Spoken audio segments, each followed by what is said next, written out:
Aloha guys, Molly here from Discover the Big Island. I am here with my friend Alan Van C, who is a mortgage expert located in Oahu. And so today we're going to be talking about a very exciting topic that probably, if you are aware, great. But if you're not aware of this is going to be a really exciting thing for you to know. We're going to be talking about rate locks. Alan, can you share with the audience what a rate lock is? Great question, Molly. A rate lock is simply an agreement between the borrower and the lender to lock in a rate for their loan for a specific period of time. Simply the most simple way you can put it. Mhm. And how can people, and for how long can people lock their rate for? That's actually a great question because you can rate lock for, and this is what people don't realize, is a rate lock. I'm going to use the lender's perspective for a moment. The Mhm. lender is guaranteeing a rate to you, the consumer, for a certain period of time, the rate lock duration period. Now, obviously, the longer they have to guarantee that rate for, the riskier it is for the lender. And therefore, the longer you request to have that rate locked for, it's generally going to cost you, the consumer, a little bit more money. So, where a 30-day rate lock may cost you 0 points or a small little bit of points, a 45 or 60-day rate lock will then have more points to it. So, it will add to the cost of your loan, or in retrospect, will also give you a slightly higher rate for that same amount of points or no points in the loan. So it's important. You can have this a rate lock period as short as 15 days. They typically go in 15-day increments. Some lenders use seven. It's the lender's choice on what they want to do. And so, but typically they're 15, 30, 45, 60. Some do 75 and even 90 days. That's Uh, amazing. for for new builds where you have a new construction build Hmm. in a residential condominium project where you've got, you know, dozens, if not hundreds of units, uh, you'll oftentimes have a lender that will offer a advanced rate lock that will go for a year. So it's all depending on the individual scenario. But typically, Right. most people, you're going to match your rate lock on a purchase contract. Purchase contract, usually you have a 45-day close. Then you're going to look at typically a 45-day close or less. Right. And I love what you said. Basically, it's per scenario, right? And that's something that you assess with the buyers.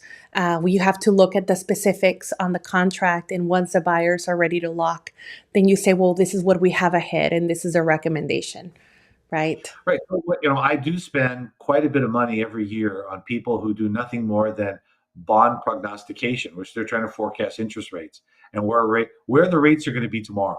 Right. And so it's it's a discussion that I have with every one of my borrowers as Hmm. to, are we in a an environment where rates are going up? Are we primarily in a situation where rates are flat or rates are going down? Right. Let's just take the Right. easiest example. Let's just say that rates are steady for right Hmm. now. Hmm. Well, if rates are steady, why would I want to take a rate lock for a longer period of time that's going to cost me more money when maybe, and then by the opposite to rate lock is to float. You're Right. floating your interest rate until you lock in.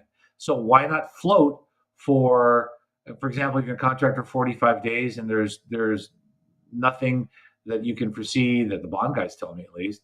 Maybe you can float for 15 days and get a 30-day rate lock and save yourself a little bit of money. Right. So that's one of the strategies we talk about. Also, if you're in a declining rate environment versus a raising rate environment, maybe you hold off and locking till the very end. Over the years, I've been doing this now for 28 years. There have been many times where we've been in rate reducer rate falling markets where you hold off and want to lock that rate in, just before you're ready to go to closing. Right. And you know, So and it's a I think a strategy question that's that.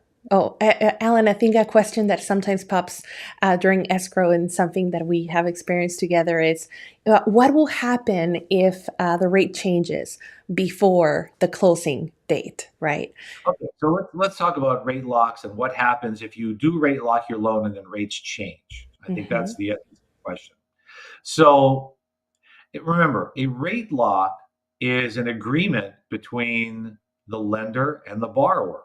And the lender is saying, no matter how high rates get, I'm going to honor what I promised you. Now, it is a two-way street because the borrower is also saying, this, I'm accepting this offer to at this rate, at these terms for this rate lock period. And now uh, the question comes up, well, what if rates drop? Now let's use the easy one first.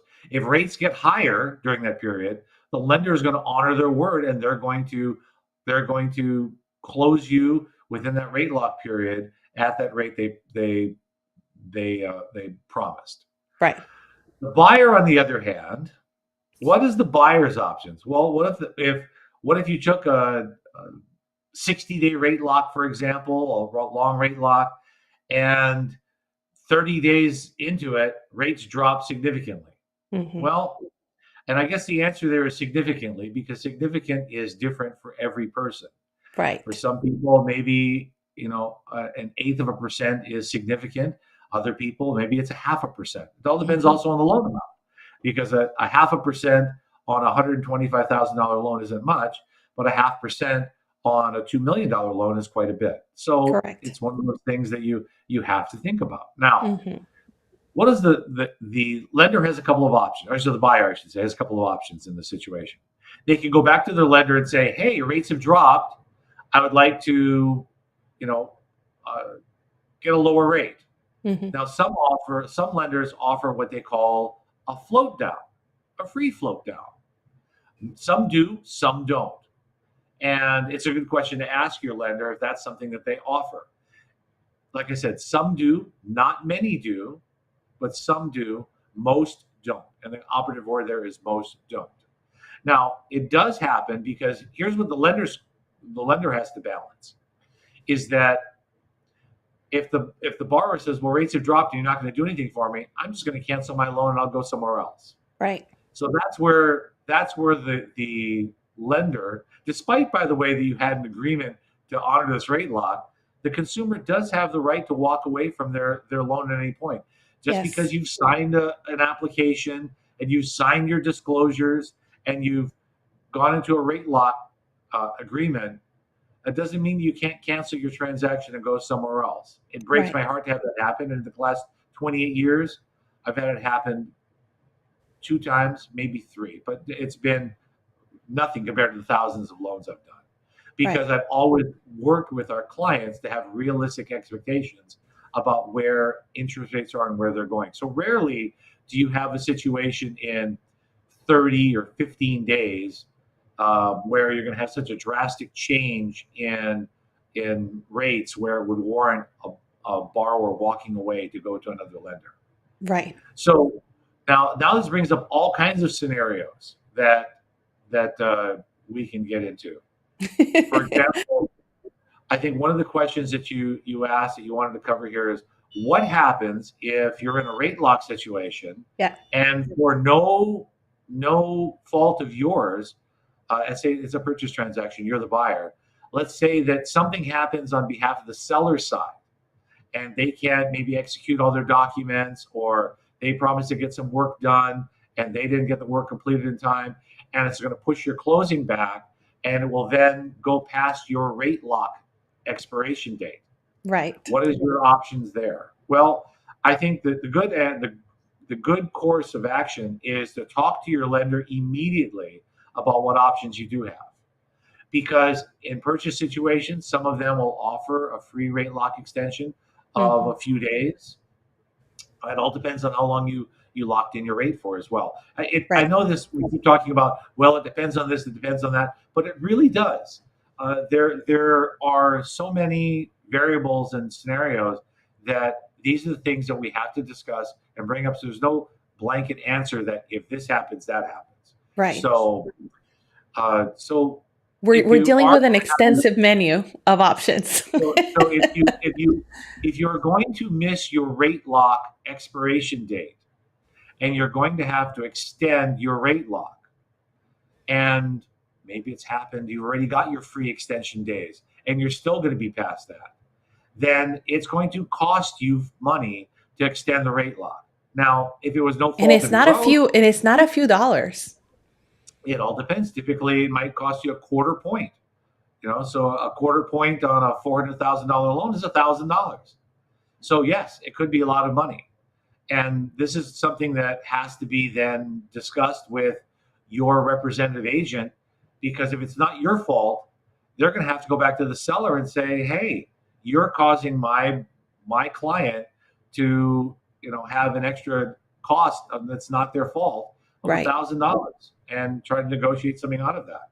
Right. So so that's the option if you do have to extend your rate lock. Now let's go back to those scenarios again, because a rate lock isn't always going to cost that that extension fee, Right. because if we are in a declining rate environment, the lender may be amicable to extend the rate lock because rates have started to fall. And we can get into a very detailed discussion on how lenders play. It's called the secondary market, and how they take your rate lock and what they do with it. And actually, that may be a good thing just to talk about real quickly.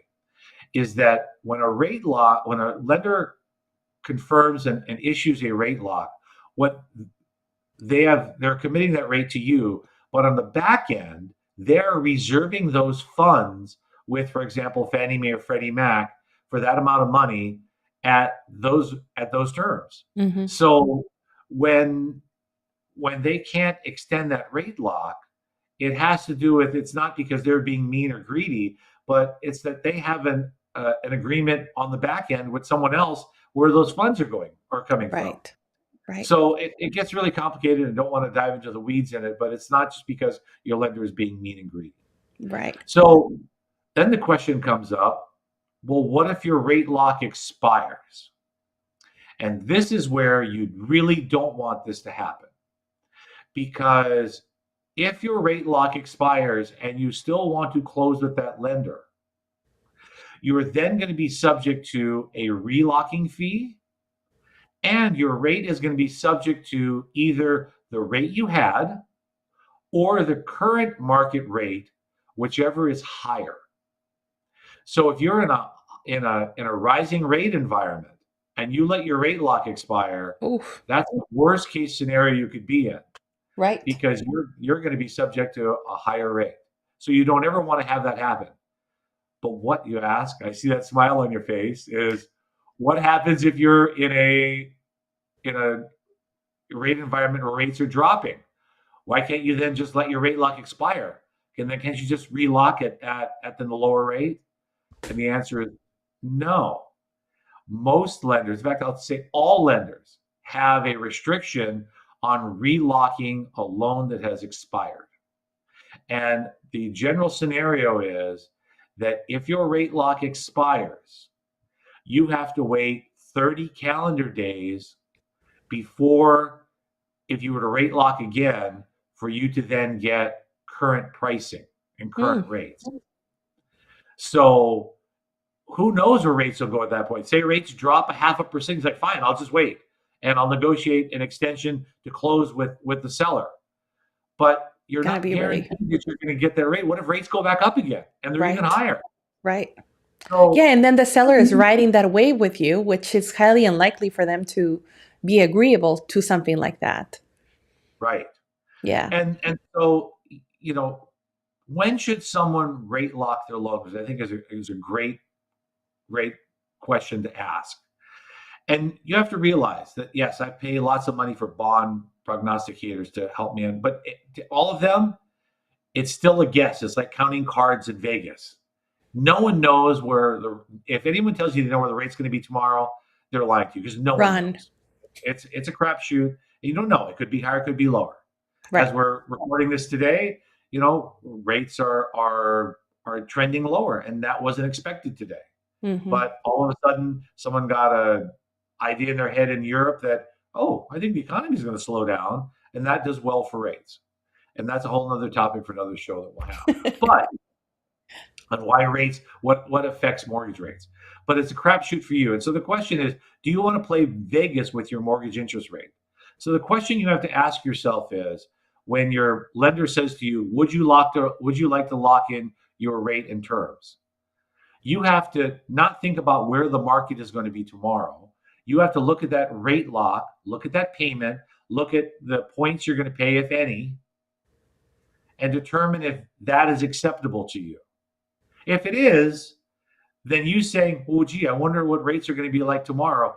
Now you're going to Vegas, and that's what you're doing. You're playing with your own money, and some people love to do that, and they do, and that's fine. But just keep in mind that's what you're doing. Right. Alan, So I love how you explained everything that pertains to a rate lock. I think we briefly touched on a float down option. yes, You're super well versed with these terms for people that are watching. What is what is it the in essence? Yes. okay? So a float down option is where the lender does provide you an option that if rates drop during your late rate lock period, they will then let your rate float down to a lower rate. Mm-hmm. Now, it could be free or they could charge you a fee.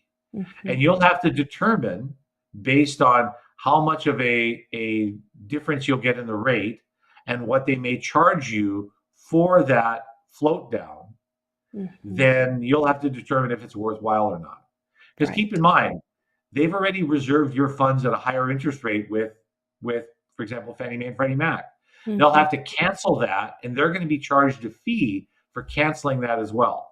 Right. But it's the game that they play for a loan that gets rate locked, and maybe the for whatever reason transaction doesn't go through anyway. They've still reserved those funds, and they're gonna eat that cost uh, regardless. So in a float down situation, that's why I said very few lenders offer it because it Yeah. does cost them a fee. But what they're trying to do is hedge their bets so that you're not going to go somewhere else. They'd rather make a little bit of money than making nothing and actually having a loss on your transaction. So some do offer a float down, some don't. Some might be free, and some may cost you. It's going to be in a version of points. You'll Right. pay a half a point to float your rate down 3/8% or something like that. You'll have Mm. to determine and do the math to see if it's worthwhile for you to do. Right.